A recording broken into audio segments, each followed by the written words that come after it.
Você pode ir para Gênesis. Gênesis, capítulo de número 39.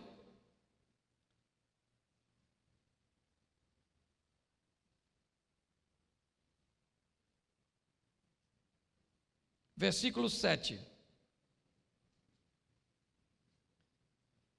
Amém?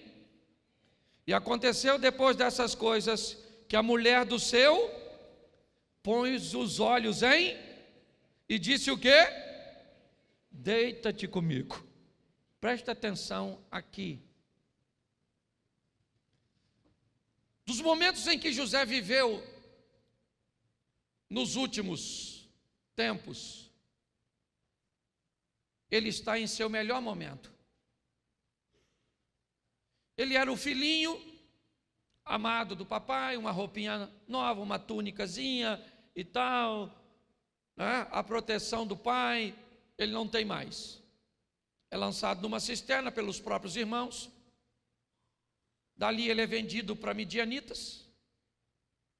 E também é revendido no meio do caminho, até que chega no Egito e é vendido para a casa de Potifar. Deus tem para ele um alto cargo de liderança, isso ele recebeu em forma de sonhos, sol e lua. Gênesis capítulo 1, 2 astros criados por Deus para governar. Na interpretação ou tentativa de interpretação de Jacó, ele cria um equívoco ao dizer: eu e sua mãe e seus irmãos vamos nos curvar diante de ti. Isso nunca vai acontecer, porque Raquel vai morrer no meio do caminho.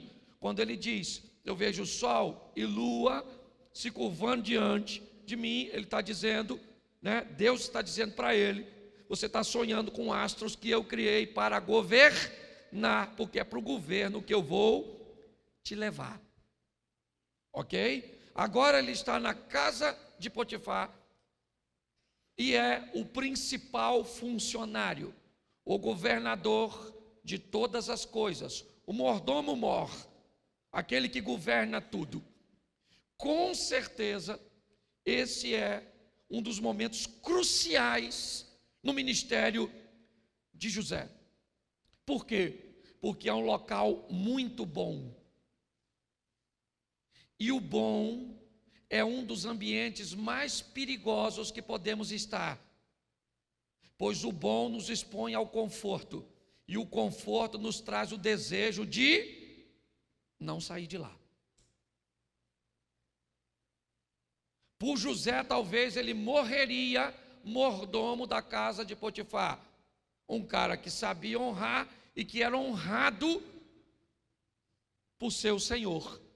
Porém, aquele não era o local, e ele não sairia dali, até porque era um escravo. Precisa acontecer alguma coisa. Então a mulher do Potifar entra em cena para tirar José de um local que ele não gostaria de estar, ou que ele não gostaria de sair. Perdão. Se você é um líder, se você anda com Deus, precisa estar atento aos momentos bons, confortáveis, que expõem você ao desejo de não ir mais longe, que busca reter você. Eu gosto muito da frase dita para Eliseu a Elias: eu quero uma porção dobrada. Me parece que na leitura de Eliseu ao seu líder, ele olhou para Elias e disse: esse camarada poderia ter feito muito mais coisas do que fez, seu potencial poderia o ter levado muito mais longe. Nós vamos falar dele aqui um pouquinho à frente, mas Eliseu olhou e disse: eu quero ir além. Cuidado com o bom, cuidado com o confortável. Ele impede você de viver o sensacional, ele impede você de viver o sobrenatural. Quando o bom chegar, fique incomodado. Pastor, o senhor está querendo dizer que eu devo ser um eterno insaciável no que diz respeito à graça e à manifestação do Espírito na sua vida? O seja. Ok? Muitos, eu não vou falar disso aqui hoje, mas muitos casamentos enfrentam crises em momentos bons. Estava bom e veio uma crise. Por quê? A crise quer acabar com o casamento? Não, ela quer levar o casamento para outro estágio, porque aquele bom está na hora de ser sensacional. O problema é a maneira que as pessoas enxergam. José não queria sair da casa de Potifar, é lógico que ele não quer. Então Deus diz, eu vou te tirar daí, até porque a casa de Potifar representa o estágio do primeiro momento do governo de José. Ele vai para a casa de Potifar para aprender a administrar recursos, ok? Que na casa de Potifar são abundantes. Acabou aquele período, a mulher entra em cena e leva José para a prisão. A prisão era o local que José não gostaria de estar. Você não gosta nem de falar, né? José gostaria de estar na prisão. Se dependesse dele, ele estava lá? Sim ou não? Mas lá tem duas coisas. Primeiro, o estágio para aprender a administrar, pouca coisa. O segundo momento de seu governo. E segundo, naquela prisão estava a presença do camarada que ia apresentar ele ao faraó. Pastor, o que você quer dizer? Que às vezes Deus vai te levar para um lugar muito ruim, para você conhecer alguém que vai levar você para um estágio muito melhor do que você estava antes. Você consegue entender isso? Ok? É na prisão que ele conhece o cara que vai apresentar ele.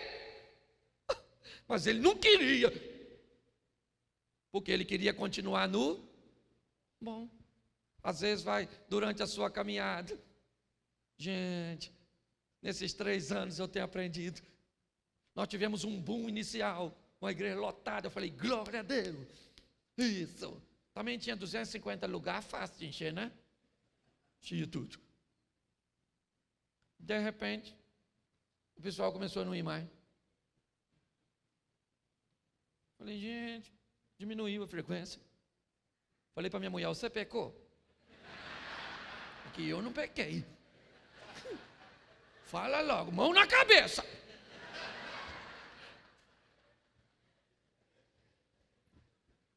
E olha que diminuiu o número de pessoas e aumentou o número de carro.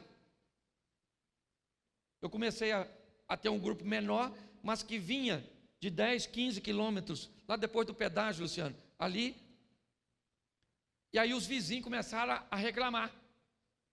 Arando na minha porta, aquela coisa toda. E vinha, vou dar tiro nos pneus. Rio de Janeiro, tem bairro lá que os passarinhos pararam de voar. Eles estão cortando caminho agora, assim, Parece migração, assim, ó. É rocinha, ali não passa não, na verdade. Complexo do Alemão. Os vizinhos começaram a reclamar. Eu falei, quer saber de uma coisa? Está na hora da gente sair daqui. Me aparece um local para mais ou menos 700 pessoas sentadas. Estava para pagar o aluguel. Falei, vamos para lá. O de 250 tinha enchido e esvaziado. Vai eu arrumar um lugar de 700, porque tinha facilidade de botar carro. Moral da história, se passou 1 ano. No local de 700 pessoas, no domingo, eu estou fazendo 2 cultos. Ele sabe, conhece lá. Você está entendendo? Olha só, o que aconteceu? Se depender de mim, eu estava lá no dia 250 ainda. quietinho. Mas aí o pessoal saiu, eu fiquei desconfortável, o pessoal começou a me perseguir, por causa dos carros parando na frente dos outros. Aí eu alugo outro troço, e aí eu descobri que aquela dificuldade foi apenas para me levar para outro nível da minha vida, do meu ministério. Você está entendendo? José não gostaria de estar na prisão, mas lá na prisão ele conheceu o copeiro. E ele estava cansado, José, porque às vezes nós estamos, né? Muito cansado. E ele estava tão cansado que ele falou com o copeiro na hora assim: fala lá para o faraó que eu não sou tarado, não. Eu agarrei aquela maluca, não, rapaz. Era maneira, mas não agarrei, não. Não que eu não tinha vontade, mas que eu tinha princípio. Eu não agarrei aquela maluca, não. O que ele está fazendo? Ele está dizendo para o copeiro: cara, eu não estou afim de estar aqui. Estou cansado, sabe? Queria queimar essa etapa e sair logo daqui. O texto diz que o copeiro saiu em 3 dias e esqueceu. O miserável de copeiro, em 3 dias esqueceu um cara como José. Não é triste? 3 dias, esqueceu José. Por quê? Porque se ele lembra do José, você acha que o copeiro teria influência recomendando o José para tirá-lo dali? Mas se tivesse, José ia trabalhar onde? Na cozinha. Se você queimar etapa, você pode deixar de ir para o governo e ir para a cozinha.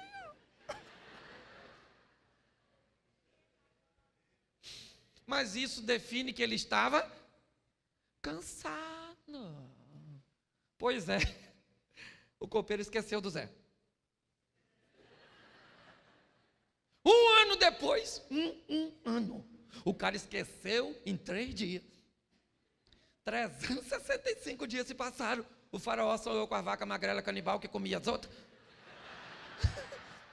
Umas espigas que também comia, não sei como é que espiga come a outra. Os caras sonhou com um desenho animado, não é verdade?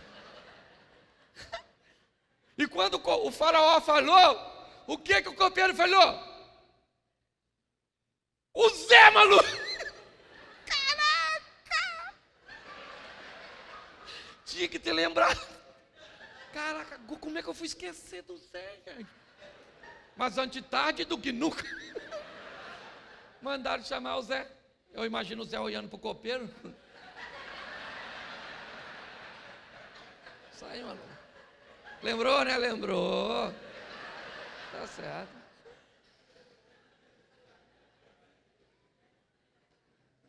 É ou não é? E agora, ele é o governador do Egito. Escuta aqui, governador do Egito. Quando Deus te der vitória, siga no caminho que Ele te deu e não volte lá atrás, para se vingar de ninguém. Porque José poderia falar: eu sou o governador. Dá um pulinho ali na casa de Potifar, falei com a mulher dele ali rapidinho. Fala aí, maluca, agora que eu te agarrei. Agora eu sou o governador. E você cala a boca, chifrudo. Não, na verdade.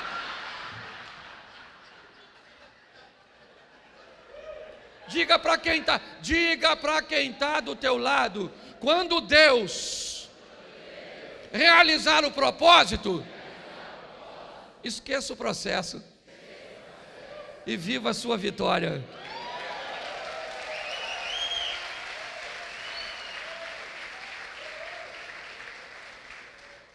Vamos lá? Mais 2 só que eu estou terminando também aqui, que abre um troço aqui quando nós passa do horário. E nós é abduzido do ambiente.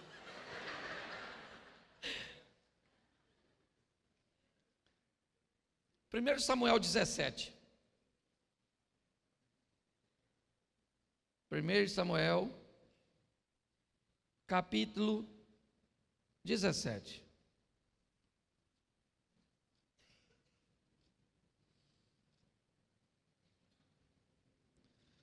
Verso de número 24. Amém? Outro grande líder aí.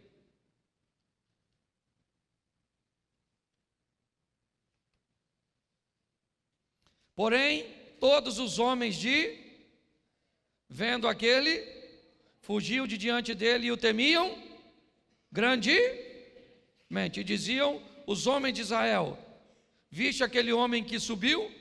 Pois subiu para afrontar presta atenção em mim aqui, por gentileza.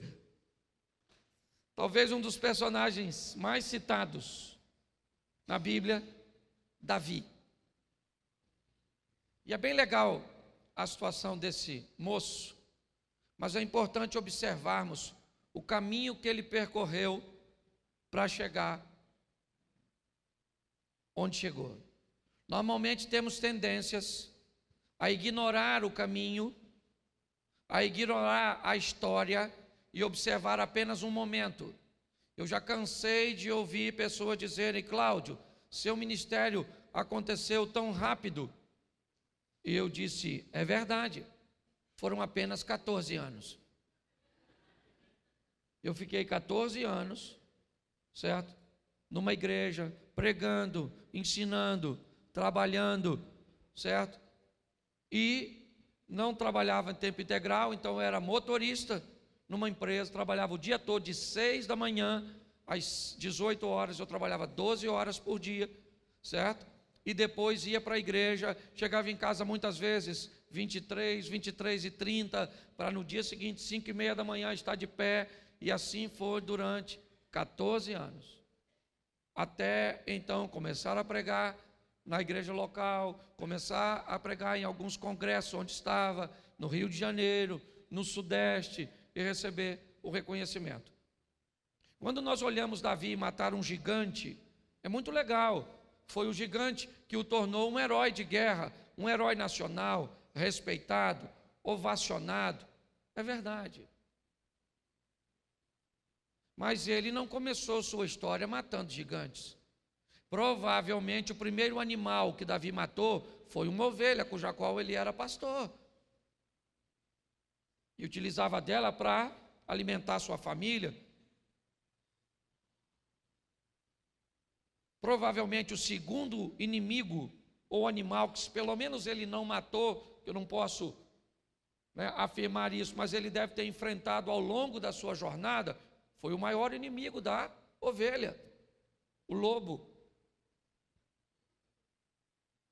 Aí ele então narra para Saul, talvez por ser os dois inimigos que ele enfrentou mais expressivos. Ele diz: eu matei um leão e um urso. Mas ele não chegou no cenário bíblico matando o gigante. Ele percorreu um caminho que provavelmente passou pela ovelha, passou pelo lobo, passou pelo urso, passou pelo leão e chegou a um gigante. Grandes homens, e eu estou generalizando aqui, grandes homens, eles não nascem grandes, eles crescem. É assim que as coisas funcionam. Pare de olhar para o momento que o seu pastor está vivendo, que um pastor amigo seu está vivendo, e descubra um pouco da história dessa pessoa. Descubra um pouco o que ele passou para construir um ambiente para estar onde ele está hoje. Hoje as pessoas me perguntam, muitas: pastor, qual é o segredo do seu sucesso? Eu digo: eu nem sei se eu tenho sucesso. Primeiro, que para eu descobrir que eu tenho sucesso, eu tenho que levar a postura que Deus me deu até o fim, porque se eu fracassar lá no final, eu posso derrubar muito mais pessoas do que eu levantei ao longo do meu ministério inteiro. Você está entendendo? E segundo, eu ainda preciso achar uma sucessão. alguém ou uma estrutura que eu estou criando hoje no Rio de Janeiro, lá, para manter um trabalho que leve o que começou em mim adiante, senão não é sucesso. Sucesso que para em mim e eu não tenho receita, porque eu só fui obedecendo os sinais, entrando pelas portas, ok? E vendo as coisas acontecerem. Então observe, há um caminho, sabe, delineando aqui, uma ovelha, um lobo, um urso, um leão, um gigante, mas é uma subida paulatina. A maneira mais eficiente de se subir, que se inventaram nessa vida até hoje, se chama escada. Porque ela nos ensina a subir um degrau de cada vez. Ok? Então pare de observar o que está acontecendo na vida dos outros e passe a focar mais em fazer as coisas acontecerem na sua própria vida, no seu próprio ministério. Você entende? Davi fez uma coisa aqui sensacional que eu brinco. Quando alguém fala para ele e o gigante chega lá gritando, quero um homem. Davi falou assim: quem é esse incircunciso? Gente, o texto diz: todos os homens de Israel, quando olhavam para o gigante, Davi olhou para quem quando viu o gigante? Para ele mesmo. E pior, para onde dele? Onde estava a circuncisão. Ele olhou para o gigante, olhou. E falou: rapaz, esse cara é grande, mas eu tenho um negócio em mim aqui que diz que Deus é comigo, eu estou marcado, eu tenho uma aliança, e eu vou. Pare de ficar olhando, tá, nossa, o gigante. Gente, quando você ouvir a palavra gigante, já saiba que é grande. Não precisa nem olhar. Porém, há alguém maior conosco do que o que está com ele. Davi disse: você vem a mim com espada, escudo, lança e outras indumentárias mais. Eu vou contra você em nome do Senhor dos... E o burro do Golias, o jumento, ainda amaldiçoa Davi por todos os deuses dele. Quando ele amaldiçoou, Davi falou: se ferrou. Eu sou descendente de Abraão. E Deus falou: vou abençoar, que te abençoar, vou te amaldiçoar. E o mais engraçado é que Davi foi ungido para matar gigante, sim ou não? Para ser rei. Não foi para matar gigante. Nem sei se Deus queria que ele matasse. Eu imagino Deus falando com o anjo quando Davi falou: eu vou encarar, ou mato você, rapaz. Interessado no prêmio, que ele não ganhou. Ele não casou com a filha do rei, casou com a Mical, mas não era Mical, era Merabe, que Saul deu para outro. Ele teve que ir lá pegar os prepúcios do filisteu. E quando ele disse, olha só, quando Saul disse: fala com Davi que eu quero dar Mical, porque Mical gosta dele. Ele falou: eu não posso ser genro do rei, porque eu não tenho dinheiro para pagar dote, eu sou pobre. Pô, se ele não tinha casado, não ganhou a filha. Se ele não tinha dinheiro para pagar o dote da segunda, é porque não recebeu o prêmio. Ou seja, nem pagar os prêmios ele pagou, o Saul.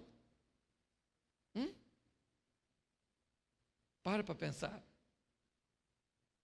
É ou não é?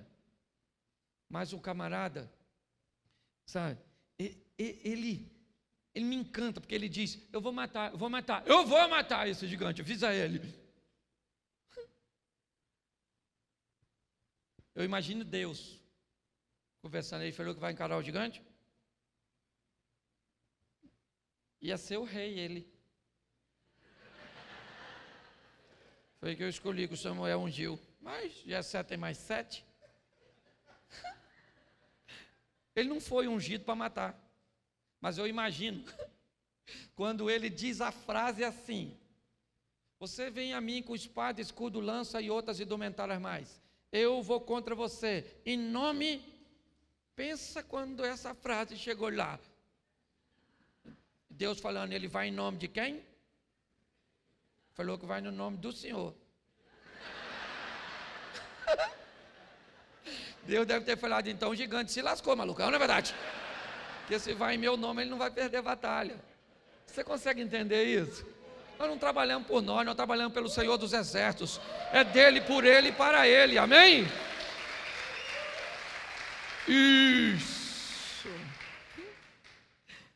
Isso aqui é um alerta bem legal, dá um pulinho em Juízes 14:5. Amém? Desceu, pois, Sansão com seu pai e sua mãe em Timna, e chegando às vinhas de Timna, eis que um leão, ou o filho de um leão, bramando, saiu-lhe ao encontro. Preste atenção, porque isso aqui é joia.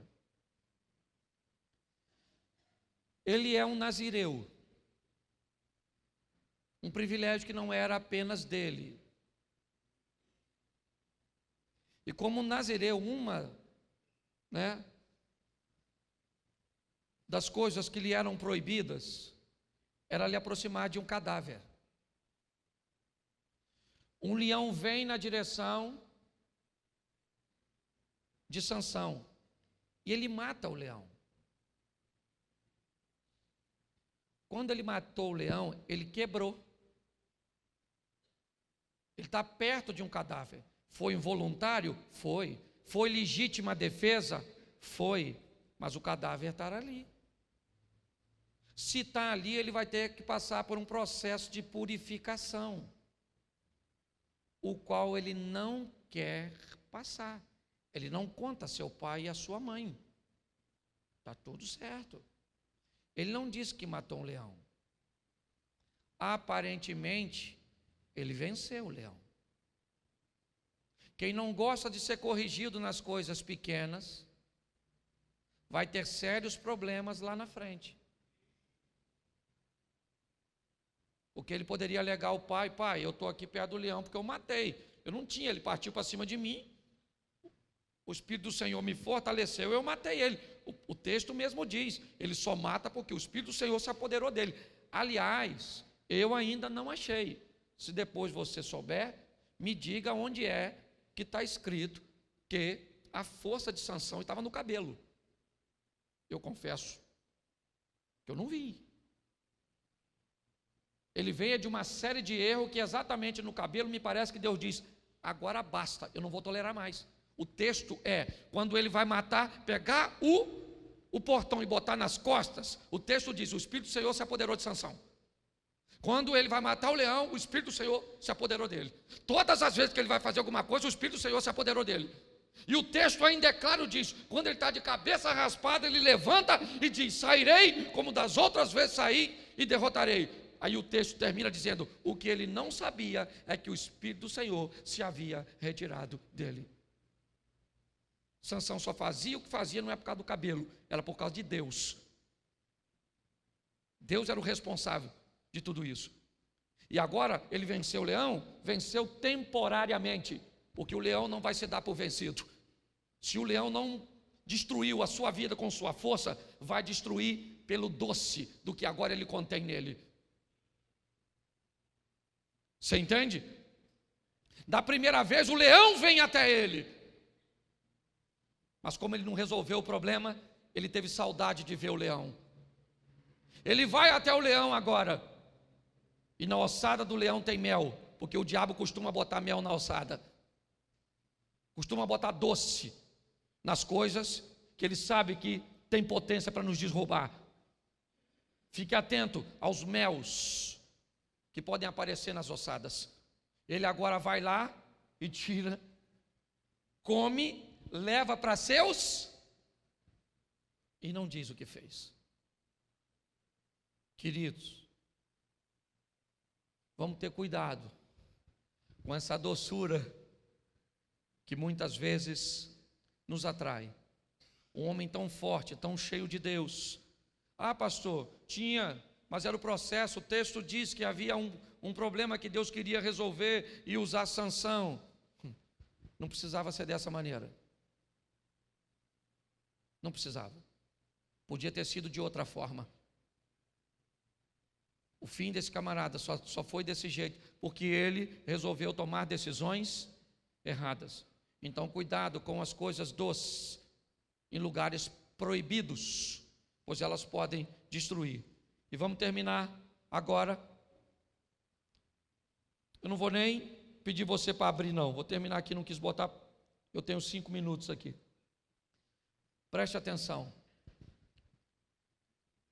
Esse grande homem, Elias, Acabe vem de uma gestão bem deteriorada, um casamento perturbado, e Deus vai até Elias, e poderia ir de uma maneira muito mais tranquila. Vai lá e diga a Acabe que eu estou mandando você dizer que enquanto eu não falar que não chove, não chove. Só que não é assim. Elias vai a Acabe e diz: conforme a minha palavra, assim diz o Senhor, conforme a minha palavra, não cai uma gota d'água nas terras que você administra. Elias fica por ali,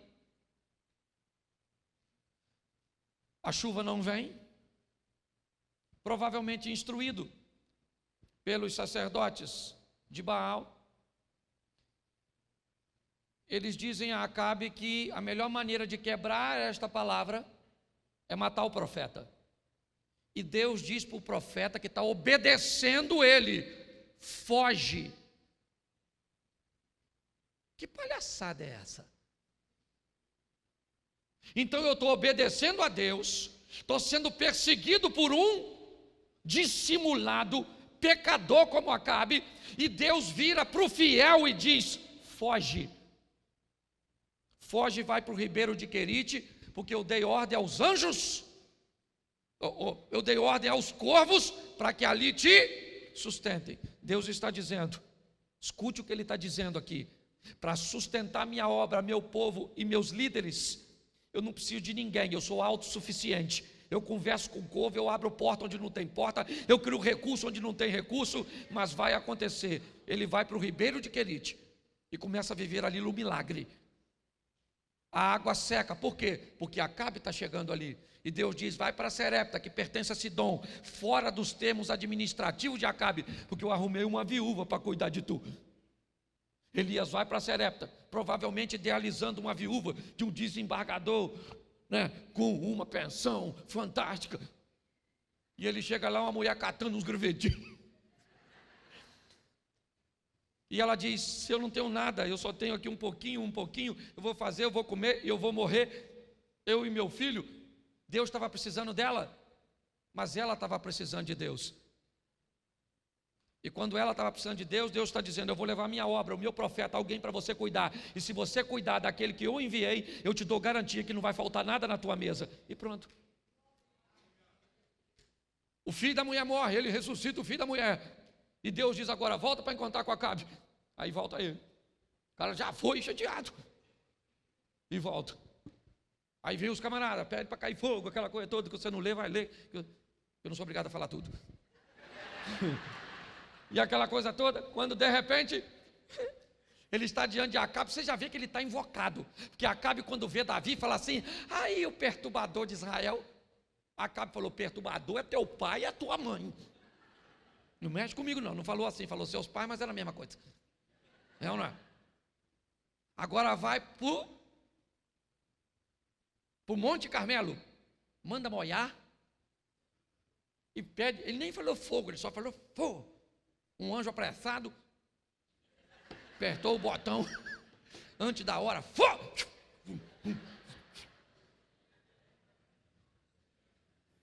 Acabe, pensa num cara, um Zé Ruela. Meu DVD, um homem banana, uma mulher abacaxi, é dele. Ele vai para casa e falou: Jezabel, o Elias matou os profetas tudinho. Jezabel falou: matou? Avisa ele que amanhã, essa hora, ele está morto. Quando Elias ouviu isso, matou 450 profetas, pediu para cair fogo do céu, corvo alimentava. Ele falou: Jezabel vai me matar. Como assim? Como, Elias? Ela é perigosíssima. Deus estava afinzão de matar a Jeza. Era só Elias falar: fogo! A Jeza ia virar igual o Muju do Mulan. Aí ele sai correndo, esconde e diz assim: Senhor, me mata. Deus deve ter falado: querido, fica lá. Jezabel está afinzona. Porque muitos homens foram vencidos, é verdade. Mas 2 dos grandes de Deus não foram vencidos por mulher, por dinheiro e por poder. Foram vencidos pelo cansaço. Moisés estava tão cansado. Elias estava tão cansado. Deixa eu falar uma coisa para você. Há um mês e pouco, 2 meses atrás, eu comecei a apresentar alguns sintomas de síndrome do pânico. Nível de estresse elevado, querendo chorar o tempo todo. Sabe? Chorar. O que é? Estão me perseguindo. Depois, e isso é doença. Eu descobri que lá na UTI, quando eu trabalhava numa empresa de equipamento para cirurgia do coração, eu levava o equipamento na UTI. E lá na UTI, sabe como é que é a linha da morte? Ela é contínua, assim, com barulhinho assim, ó. A linha da vida na UTI, ela é assim, ó. Estresse, descansa, estresse, descansa, estresse. Eu agora vou lá para o sítio. Aí foi lá, dormiu lá. Brinca com minhas cachorras. Mando minha mulher correr assim no meio daquela. E corro atrás dela.